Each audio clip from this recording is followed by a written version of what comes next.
அங்க இருக்கிறதுலே காஸ்ட்லியான பில்டிங் வாங்குவாங்க. இதை போய் அந்த பொண்ணுகிட்ட போய் சொல்லி அந்த பொண்ணை கூப்பிட்டு வருவான். அந்த கண்ணு தெரியாத பொண்ணு இருக்கு இல்லையா, இவங்க எக்ஸ்க்கு ஒரு மாதிரி பார்க்கும், அந்த சீனியரும் பார்ப்பான். கண்ணு தெரியாத பொண்ணு அந்த வீட்டுக்கு கூப்பிட்டு வந்து அவனுங்க 2 வீடு வாங்குவானுங்க பெரிய லக்ஸூரியஸா.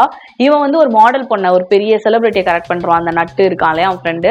ஸோ அவன் அந்த பொண்ணை கூப்பிட்டு வருவான். இவன் இந்த பொண்ணை வீட்டுக்கு கூப்பிட்டு வந்து பொக்கே கொடுத்து ப்ரப்போஸ் பண்ணுவான். அப்போ அந்த பொண்ணு சொல்லும், நான் வந்து அப்போ ஏழையா இருந்தேன், நீ வந்து பணக்காரன் ஆயிட்ட, எனக்கு வந்து ஏழையா இருக்கிறவன் தான் பிடிக்கும், இப்போ வந்து உனக்கு உன்னோட தகுதிக்கு ஏற்ற மாதிரி ஒரு பொண்ணு தேடிக்கோ, எனக்கு இந்த லைஃப் ஸ்டைல் செட் ஆகாது, நான் வந்து இப்போ ஏழை, நான் வந்து ஒரு சலூன் கடைக்காரி தான், நீ வந்து இப்போ பணக்காரன் எப்படின்னு கேட்டதுக்கு அவன் என்ன சொல்லுவான்னா, என்னோட ஆர்ட்லாம் வித்து நான் வந்து நிறைய பணம் கோடி கோடியா சம்பாரிச்சேன் அப்படின்னு போய் சொல்லுவான். ஏன்னா அவன் என்ன நினைப்பான்ட்டு.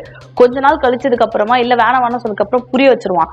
இல்ல எனக்கு வந்து ஒரு மேஜிக் பென்சில் கிடைச்சது ஏலியன் கிட்ட, நான் அதை வச்சுதான் இது பண்ணேன். அப்படியா, அந்த பொண்ணு நம்பாது, நீ என்ன காமெடி பண்ணிட்டு இருக்கியா, அப்போ மேஜிக் பென்சில் வச்சு எனக்கு கண்ணு தெரியாதுல, கண்ணை வரைஞ்சி பார்க்கலாம் அப்படின்னு இவன் என்ன பண்ணா, ஒரு ஹீரோயினோட கண்ணை இமேஜின் பண்ணி வரைவான்.